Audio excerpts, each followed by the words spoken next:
The real reason men cheat, and it's not what you think. Picture two men. Both of them are married.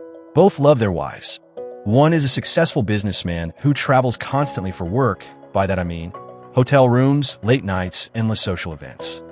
His wife waits at home, trusting him completely. The other works a 9-to-5 job, comes home every evening, has dinner with his family. He barely has time alone, let alone opportunities to stray. Now, here's the question. Which one is more likely to cheat? If you pick the businessman, you're thinking like most people. More opportunity equals more cheating, right? But here's where it gets interesting. Both men have the same desire to be faithful. The only difference is their circumstances. You'd expect the businessman to fail. Meanwhile, the 9-to-5 guy, he's this safe bet. Limited opportunity. Home every night. Practically cheat-proof.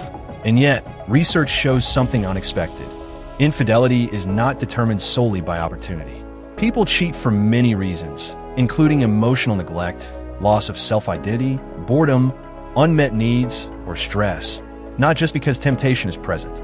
Esther Perel, a world-renowned psychotherapist who has spent decades studying infidelity and desire, explains this perfectly. She's worked with thousands of couples, and her insights have reshaped how we understand why people cheat. In one of her talks, someone asked her point blank, "Why do good people in good marriages still cheat?" Her answer? Because they're not cheating on their partner. They're cheating on who they've become. To understand this, she shared a wild analogy. Imagine you're starving in a desert. You finally find water and food. You drink, you eat, you're saved. Now imagine you're at an all-you-can-eat buffet. Unlimited food, unlimited drinks, everything you could want. Question, or might your desire to indulge be stronger? It might surprise you. Intense deprivation can make a rare opportunity feel irresistible. But constant access can foster awareness, boundaries, and self-control. The businessman with endless social interaction, he's exposed to temptation regularly.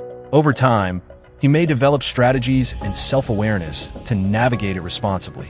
The 9-to-5 guy, he's in a structured routine with few opportunities to practice resisting temptation. When a rare opportunity finally appears, a flirtatious coworker, a moment of novelty, the sudden availability can feel intensely compelling. Here's the core principle.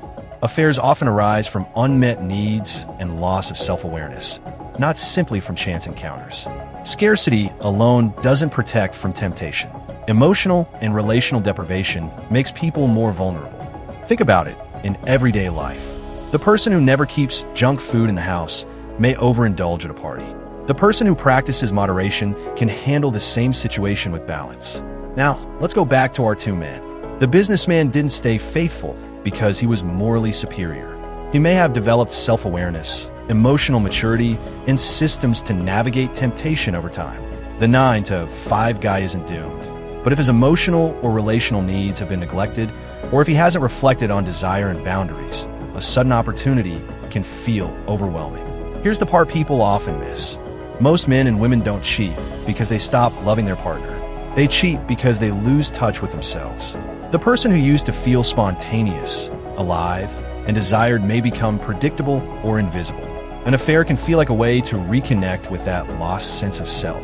That's why people in seemingly happy marriages sometimes cheat.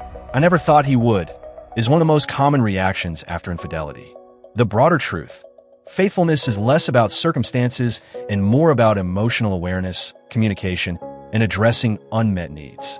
Couples who pretend temptation doesn't exist may be more vulnerable. Couples who talk about desire, set boundaries, and nurture each other are often more resilient.